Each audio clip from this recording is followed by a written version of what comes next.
और मारो इसे, ये इसी लायक है। अरे मारो यार।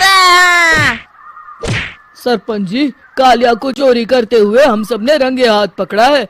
अब इसे गांव से बाहर निकाल देने में ही हम सबकी भलाई है।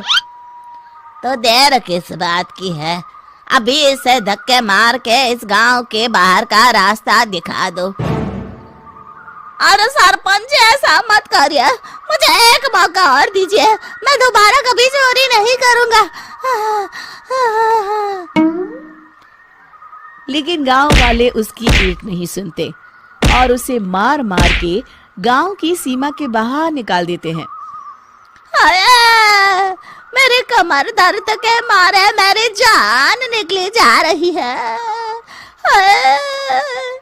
कम बख्तों ने जम के धुलाई की है मेरी।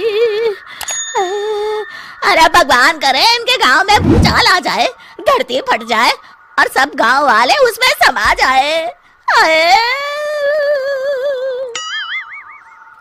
चलते चलते कालिया जंगल में पहुंच जाता है। उसे वहां एक प्रयोगशाला दिखाई देती है।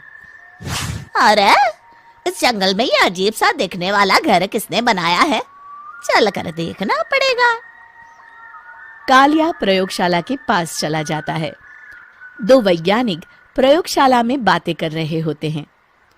बधाई हो डॉक्टर चमन, आखिरकार हम दोनों ने मिलकर एक ऐसी घड़ी का आविष्कार कर लिया है जिसे पहनकर कोई भी इंसान गायब हो सकता है। हाँ हाँ, तुमने बिल्कुल सही कहा डॉक्टर जर्माटो। अब कल सुबह ही हम इस जंगल से निकल जाएंगे, लेकिन उससे पहले आज रात के खाने का बंदोबस्त करते हैं। हाँ हाँ, मुझे तो बड़ी जोरों से भूख लगी है, चलो चलते हैं। दोनों वैज्ञानिक वहां से चले जाते हैं। उनके जाते ही कालिया प्रयोगशाला में दाखिल होता है। अच्छा तो ये बात है। कालिया बड़े से कांच के अंदर रखी घड़ी को बाहर निकाल लेता है और अपनी कलाई पर बांध लेता है। फिर घड़ी में लगा बटन दबा देता है। कालिया को एक जोरदार झटका लगता है। कालिया अपने आप को आईने में देखता है तो उसका पूरा शरीर पूरी तरह से गायब हो चुका होता है। अब तो जो चाहे वो कर सकता हूँ। सबसे पहले मैं उन सभी को सबक सिखाऊंगा। गांव वालों, मैं आ रहा हूँ। कालिया गांव की ओर चल पड़ता है। थोड़ी देर के बाद दोनों वैज्ञानिक वहां आते हैं। अरे ये क्या, लगता है कोई हमारी घड़ी चुरा कर ले गया है। ये देखो पैरों के निशान। अब क्या होगा, अगर वो घड़ी किसी गलत हाथों में पड़ गई तो अनर्थ हो जाएगा। तुम चिंता मत करो, हमारी घड़ी में जो बैटरी लगी है ना, वो सिर्फ 24 घंटे चलेगी। उसके बाद वो घड़ी काम करना बंद कर देगी। उधर दूसरी तरफ गांव में सरपंच अपने घर में सो रहा होता है। तभी एक आहट से उसकी नींद खुल जाती है। अरे कौन है वहाँ? बड़े मजे से सो रहा है, आज मैं तुझे नहीं छोड़ूंगा। कालिया पास में पड़ा डंडा उठाकर सरपंच की पिटाई शुरू कर देता है। ये ले, ये ले, इसी लायक है, ले। आप मर गए। अरे ये क्या हो रहा है? अरे कोई बचाओ मुझे, मेरे घर में भूत आ गया है। सही कहा, मैं भूत ही तो हूँ, ये ले। अरे भूत जी, मैंने आपका क्या बिगाड़ा है, मुझे छोड़ दीजिए। आपको क्या चाहिए? तेरे घर में जितना भी पैसा है ना, मुझे ला कर दे दे, तब मैं तुझे छोड़ दूंगा और यहाँ से चला जाऊंगा।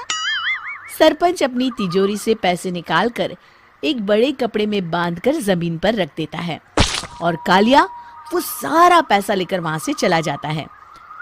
दूसरी तरफ जमींदार गांव के चौराहे पर खड़ा कुछ लोगों से बात कर रहा होता है। इस कमीने जमींदार ने भी मुझे बहुत पीटा था, इससे भी बदला लेना तो बनता है। हाँ? जमींदार अचानक अपने आप को चांटे मारने लगता है। अरे भाई ये क्या हो रहा है? जमींदार साहब, अब ठीक तो है ना? अरे मुझे नहीं पता भाई।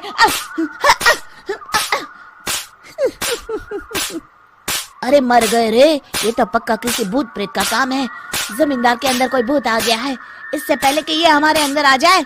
मनोहर भाई, अपनी जान बचानी है तो भागो यहाँ से। ये क्या? अरे बाप रे बाप, मुझे तो भूतों से बड़ा डर लगता है। मैं तो चला यहाँ से। अगली सुबह इस घटना से पूरे गांव में दहशत फैल जाती है। सभी गांव वाले आपस में बात करने लगते हैं। अरे भाई, पता नहीं कहाँ से हमारे गांव में एक भूत आ गया है। उसने कल रात को सरपंच और जमींदार की खूब पिटाई की और उनके सारे पैसे भी लेकर चला गया। हाँ भाई हाँ, ये भूत तो मुझे बड़ा अजीब लगता है। मेरी समझ में नहीं आता कि भूत उन पैसों का करेगा क्या। अरे तेल में पकोड़े बना के तलेगा, बेवकूफ। इस बात की चिंता करके कहीं वो भूत हमारे घर में ना आ जाए। तुम बिल्कुल सही कह रहे हो आर्या, मैं भी इसी बात से घबरा रहा हूँ। अच्छा, अब मैं अपने घर जा रहा हूँ। तुम सब भी अपने अपने घर चले जाओ, उस भूत का कोई भरोसा नहीं है। हाँ। तीनों वहां से चले जाते हैं। दूसरी तरफ कालिया सारे पैसों को एक खंडर में छुपा देता है। इतने सारे रुपए तो मैंने अपनी पूरी जिंदगी में एक साथ कभी नहीं देखे। इस तरह कुछ दिनों में मैं अमीर बन जाऊंगा। आज मैं उस मोटे बब्बन को अपना शिकार बनाऊंगा। सुना है दहेज में बहुत सारे पैसे और गहने मिले हैं उसे। रात होते ही कालिया बब्बन के घर में घुस जाता है। हाँ, मिल गई तिजोरी। अब जल्दी से इसे खोलकर सारे पैसे निकाल लेता हूँ। अरे खुल जा, खुल जा। खुल गई। कालिया पैसे थैले में भर ही रहा था कि तभी बब्बन उसके बगल में आकर खड़ा हो जाता है। भाई क्या कर रहा है? हाँ?